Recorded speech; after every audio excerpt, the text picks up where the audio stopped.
ఈరోజు bed relation చూసినట్లయితే ఏ యొక్క తండ్రి బి, కానీ ఏ అనే వ్యక్తి బికి కుమారుడు కాదు.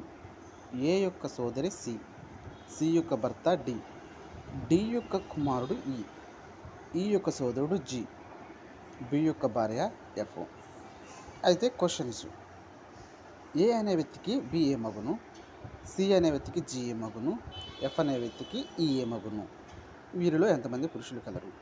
చూసినట్లయితే ఏ యొక్క తండ్రి బి, ఏ అనే వ్యక్తికి బి తండ్రి, బి అనే వ్యక్తి మగతను. ఒకటి క్లారిటీ వచ్చింది. రెండోది, ఏ అనే వ్యక్తికి బి కుమారుడు కాదు.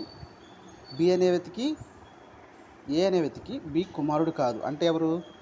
కుమార్తె. ఇతను మగ పురుషుడు, ఈమె స్త్రీ. అంటే ఏ అనే వ్యక్తి బికి ఏమవుతాడు? కూతురు, అంటే తండ్రి పైన. ఏ యొక్క సోదరి సి, ఏకి ఒక సోదరి ఉంది, ఆమె ఎవరు? సి. వీళ్ళిద్దరూ కుమార్తెలు. సి యొక్క భర్త డి, సి యొక్క భర్త డి అంటే ఈయన పురుషుడు కదా, డి గీత పెట్టుకున్నాం. అంటే మేలు ఫీమేల్గా. డి యొక్క కుమారుడు ఈ, అంటే సి డీలు భార్యాభర్తలు అయితే వీళ్ళకి ఈ అనే కుమారుడు ఉన్నాడు, పురుషుడు.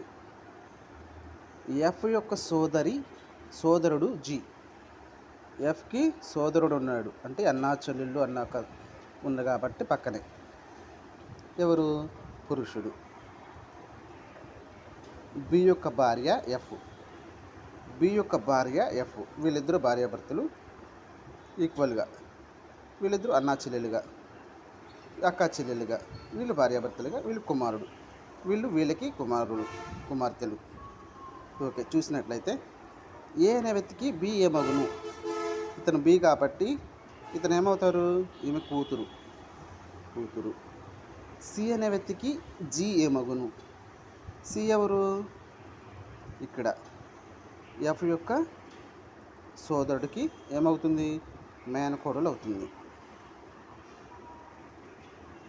ఎఫ్ అనే వ్యక్తికి ఈ ఏమగును? ఎఫ్ అనే వ్యక్తికి ఏమి అవుతుంది? సి కూతురేగా, సి. ఈ యొక్క ఎఫ్ కూతురు సి అంటే కూతురు యొక్క కొడుకు, అంటే అమ్మమ్మ అవుతుంది. వీరిలో ఎంతమంది పురుషులు కలరు? బి అనేవాడు పురుషుడు, జి అనేవాడు పురుషుడు, డి అనేవాడు పురుషుడు, ఈ అనేవాడు కూడా పురుషుడు. మొత్తం వీళ్ళు నలుగురు పురుషులు.